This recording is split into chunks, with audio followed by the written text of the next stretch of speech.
Listen, Dwight Howard came out a few weeks ago, just a little after the Denver Nuggets won the NBA championship this year. Well deserved. Congratulations to the Denver Nuggets. Maybe could have been a few years ago had it not been for several injuries that they had dating back from 2020. They never been healthy, but once they got healthy, they were able to close the deal behind the masterful play of Nikola Jokic, the Joker. Dwight Howard actually said that he felt like he was just as good, if not a better player than Nikola Jokic, a better center. What do you guys think about that? Is Dwight Howard right? Is Dwight Howard gotten a raw deal, or is Dwight Howard delusional for thinking that he ranks it with the likes of Nikola Jokic? I'm going to sit over here and continue to eat strawberries because to both you and Dwight Howard, I say, are you serious? Because how?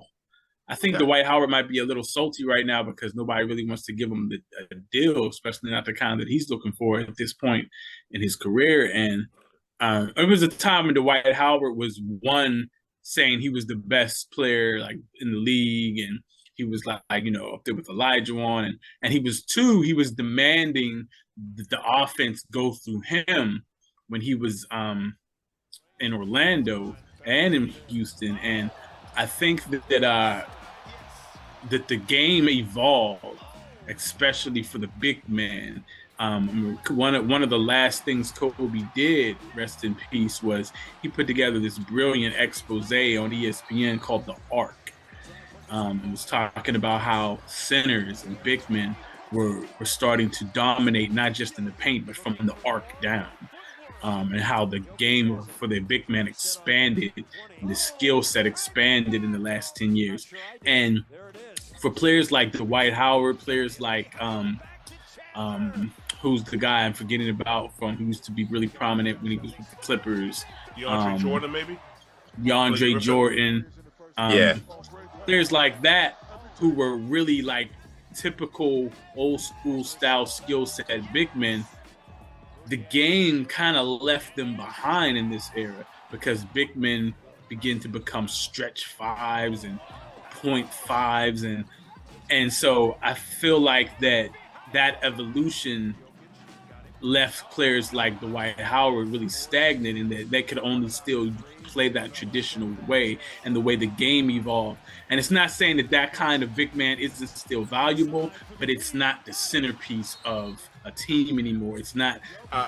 They're not able to change the nature of how a team can defend them the way they used to. Like Ben Wallace used to make it very difficult for teams to contest in the East with the Pistons because of his presence. Where you can negate that now because of how other big men make that matchup so difficult. I'm going to give you some pushback. And a number of other factors. I'm going to give you some pushback, but I'm going to let Jay Swan go first. I have an alternate perspective.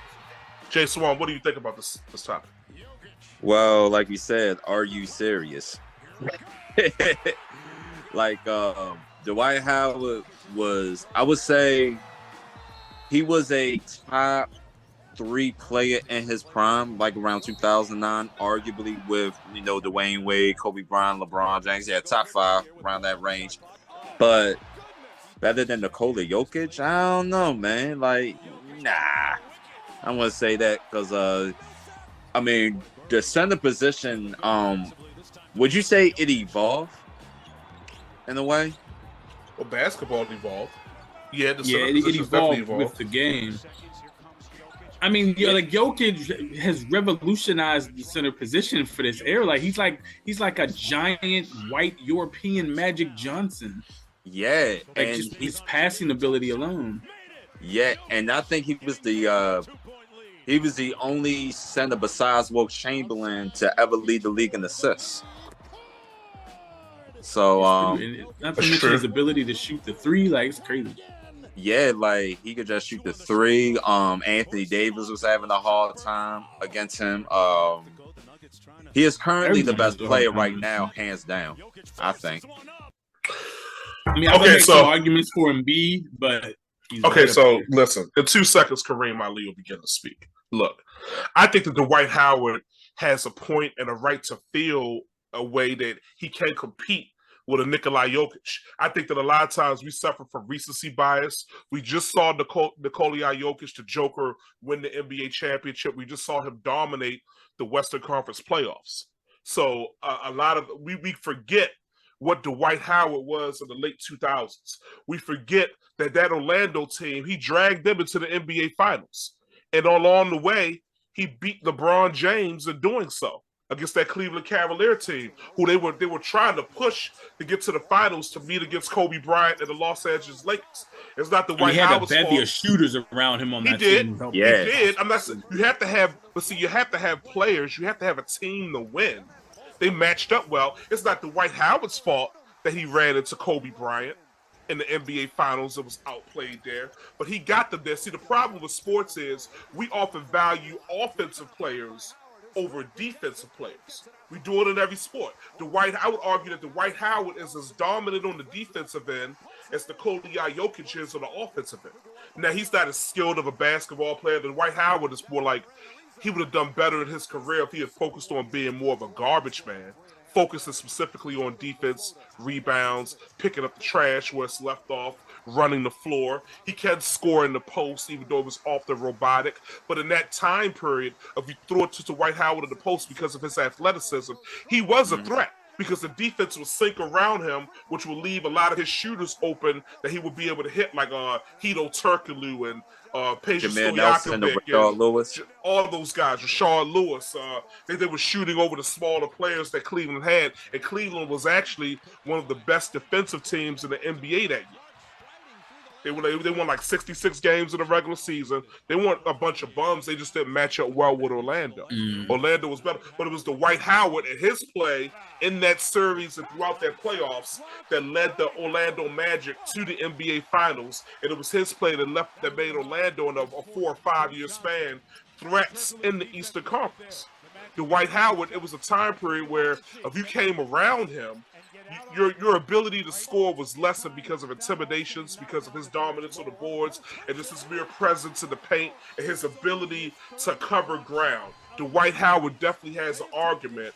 He just wasn't able to get it done. Nikola Jokic didn't run into Kobe Bryant in the NBA Finals. Dwight Howard did. And I think that he could very easily have won an NBA championship if things had gone different. He was dominant in that time period. We got to give credit where credit is due. I'll say another thing. Even in the NFL, we always say that the best football player of all time is Tom Brady. And greatness is a measure of accomplishments. But in general, we usually go to a quarterback when we're measuring that. Before that, it was Jerry Rice.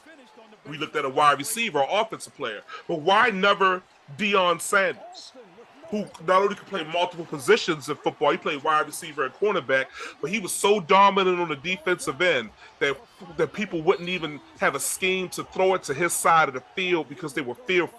The only time they threw it on the side of the field that Deion Sanders was on, talking Coach Prime, is if he was lined up against Michael Irvin, if he was lined up against Jerry Rice, and maybe later on some of the other talents that were in the NFL, or when he started to slip.